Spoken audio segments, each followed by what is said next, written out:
வணக்கங்க. இன்றைக்கி சமையல் வீடியோ பார்க்க போகிறோங்க. என்ன சமையல்னால் கத்திரிக்காயும் சொரக்காயும் போட்டு அழகாக ஒரு காரக்குழம்பு வைக்க போகிறோங்க. அதுக்கு தேவையான பொருட்கள்: கத்திரிக்காயை வகுந்து சின்ன சின்னதாக வகுந்து வச்சுருப்பாங்க. தக்காளி 2 தக்காளி ஃபுல்லாக சின்னதாக நறுக்கி வச்சுருக்கோம். வெங்காயம், சின்ன வெங்காயம் ஒரு 10 வெங்காயம் நறுக்கியிருக்கோங்க. புளி ஒரு சின்னதாக ஒரு எலுமிச்சம் ஒரு லெமன் அளவுக்கு புளி ஊற வச்சுருக்கோம். சொரக்காங்க, சின்னதாக ஒரு சொரக்காய் தோல் சீவிட்டு நறுக்கி வச்சுருக்கோம். இப்போ வாங்க வீடியோக்குள்ளே போகலாம். எப்படி செய்கிறதுன்னு பார்க்கலாம். கடாயை அடுப்பில் வைப்போம். ஒரு 5 ஸ்பூன் எண்ணெய்,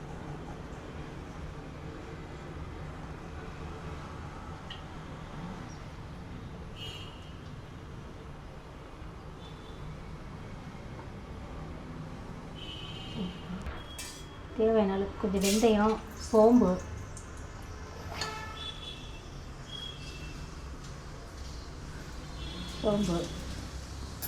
கருவேப்பிலை, கொஞ்சமாக கருவேப்பிலை கொஞ்சம் போட்டுக்கலாம்.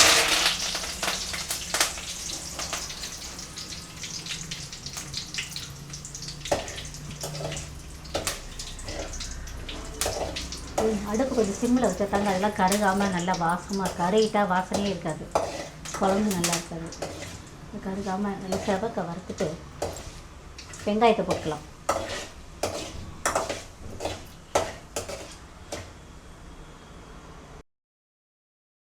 இப்போ வெங்காயத்தை போட்டுக்கலாம்.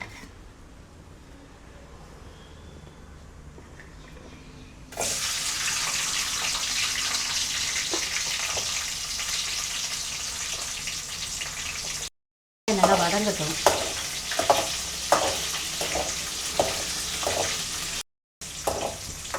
வெங்காயம் வதங்கிட்டு நல்லா வதங்கிட்டு போதும். இந்த அளவு வதங்கினா போதும். தக்காளியை போட்டுக்கலாம்.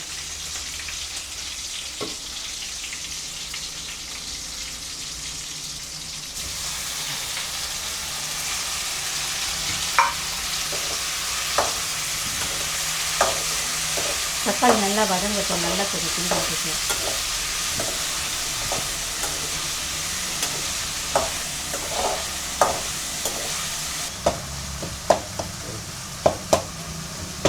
தக்காளி நல்லா வதங்கிடுச்சுங்க. இந்த அளவுக்கு வதங்கினா போதும். இப்போ நம்ம கத்திரிக்காயை போட்டுக்கலாம்.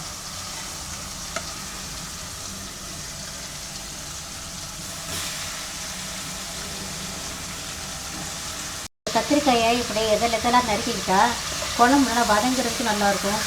குழம்புலையும் அந்த குழம்பு நல்லா காய்ந்து நல்லாயிருக்கும். இந்த கத்திரிக்காய் சாப்பிட நல்லா டேஸ்ட்டாக இருக்கும்.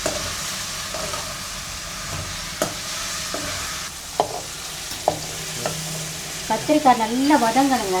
நல்லா வதங்கினா தான் அந்த எண்ணெயிலே வெந்தால் தான் கத்திரிக்காய் நல்லா டேஸ்ட்டாக இருக்குங்க. ஒரு காரம் வாடை அடிக்காது, நல்லாயிருக்கும், டேஸ்ட்டாக இருக்கும். நல்லா வெந்திருக்கும், நல்லா சாப்பிட்டா நல்லாயிருக்கும். கத்திரிக்காய் நல்லா வதங்கணுங்க.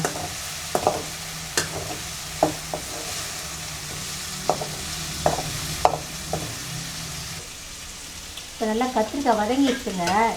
இந்த நேரத்தில் நம்ம சொரக்காயை போட்டுக்கலாம். சொரக்காயும் போட்டு நல்லா வதக்கணுங்க. சொரக்காயும் வதக்கணும்.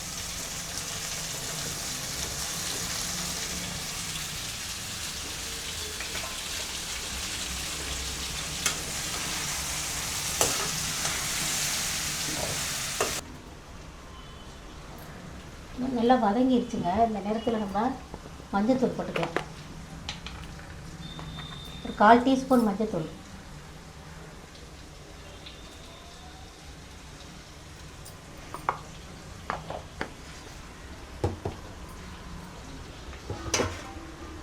ஒரு ஸ்பூன் மிளகாத்தூள் போட்டால் போதுங்க. இது கொஞ்சம் காரமாக இருக்கும். சம்பா மிளகாய் வாங்கி அரைச்சி வச்சுருக்கேன். அதில் கொஞ்சம் காரமாக இருக்கும். அதனால் 1 டீஸ்பூன் போட்டால் போதும். ரொம்ப காரமாக இருக்கும்.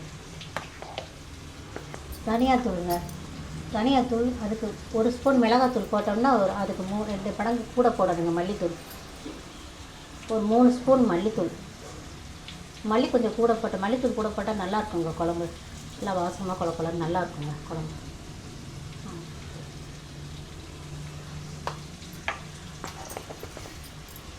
இப்போ இதனால் இப்போ நம்ம அந்த எண்ணெயில் நல்லா அந்த மிளகா பொடியெல்லாம் நல்லா எண்ணெயிலே வேக வச்சுக்கணுங்க.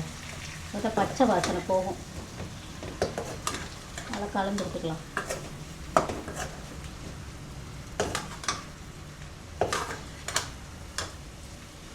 அது எண்ணெயிலே கொஞ்சம் நேரம் வெந்தால் நல்லாயிருக்கும். மிளகா வாசனை போய் நல்லா இருக்குங்க. புளி தண்ணி அதில் கொஞ்சம் ஊற்றிக்கலாம். கரைச்ச புளி தண்ணியை கொஞ்சம் அதில் விட்டுக்கலாம்.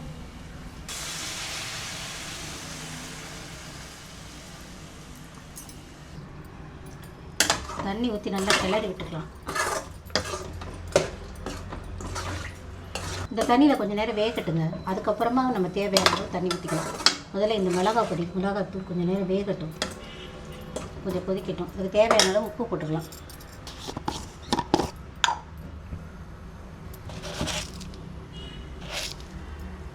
தேவையான அளவு உப்பு.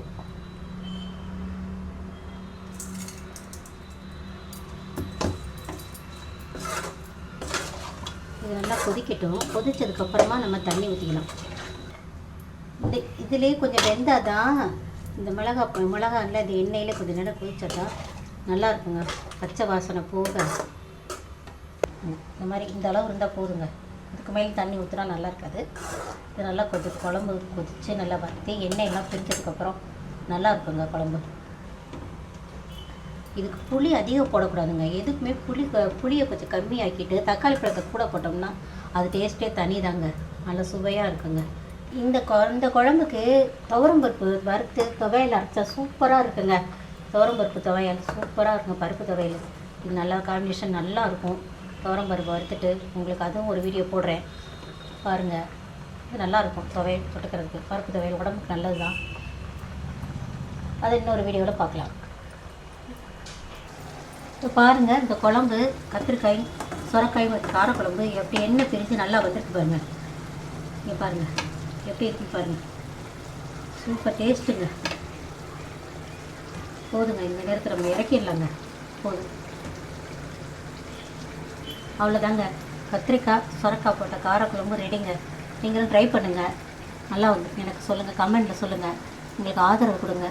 அடுத்த வீடியோவில் பார்க்கலாம். நன்றிங்க.